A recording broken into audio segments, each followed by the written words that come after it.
Hi, we're going to explain how you can prove that the indicated triangles are congruent using the given postulate or theorem. So basically we have triangle AFD. So let's look for AFD. So that triangle should be congruent to BFC. So these two. So what I like to do is split this up so we have AFD.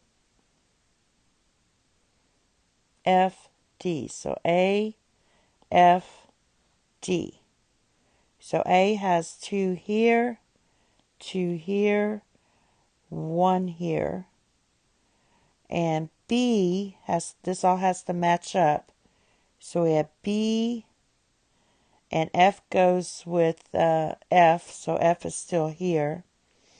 And then we have C matches up to D. So B is here. And we have BF has 2 lines here. And FC has 1.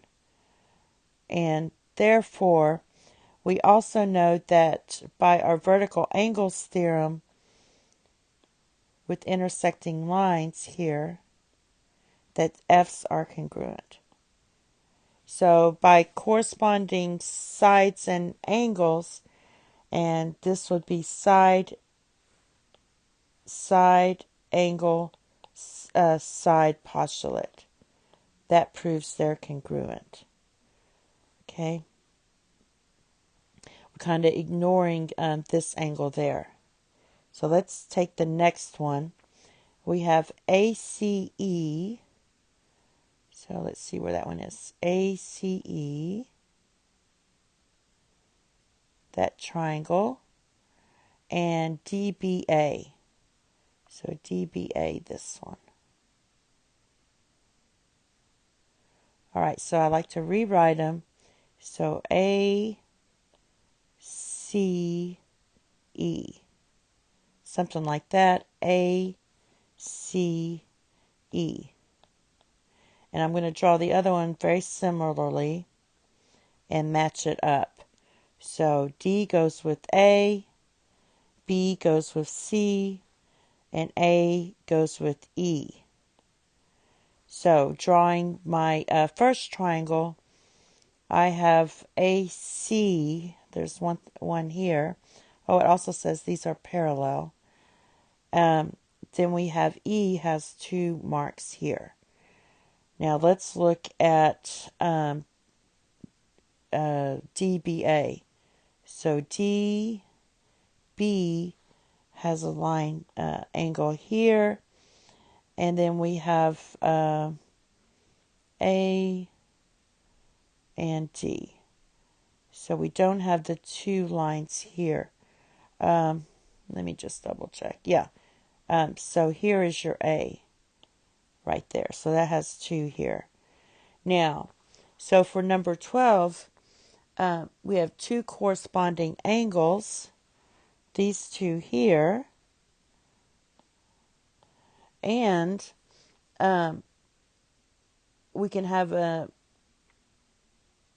corresponding non-included side is AC is congruent to DB. So AC is congruent to DB, and that's by your summation of congruent parts that are congruent. So we're summing up the parts, and that's what the summation of congruent parts. So AC, we have, you add those 2 up. If you add those 2 up, you get 3. And for DB, you add those 2 up. That's the summation of congruent parts. You have 3. So therefore, what we have is angle, angle, side. Angle, angle, side.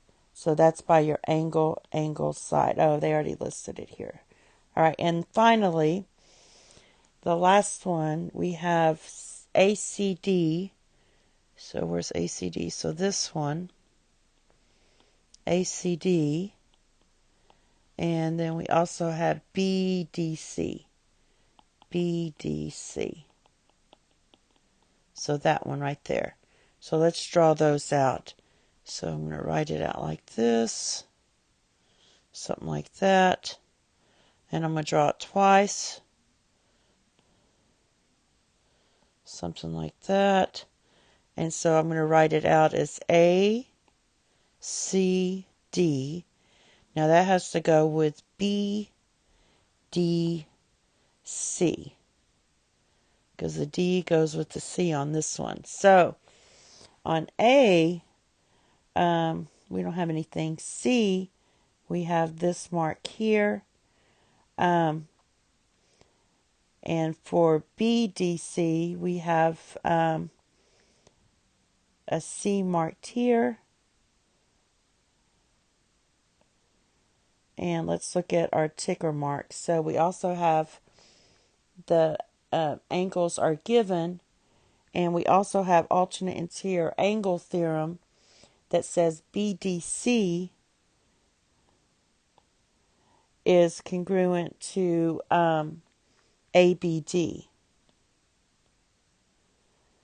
So now by the reflexive property of congruence, we have angles DC equals DC. So we have these two equal.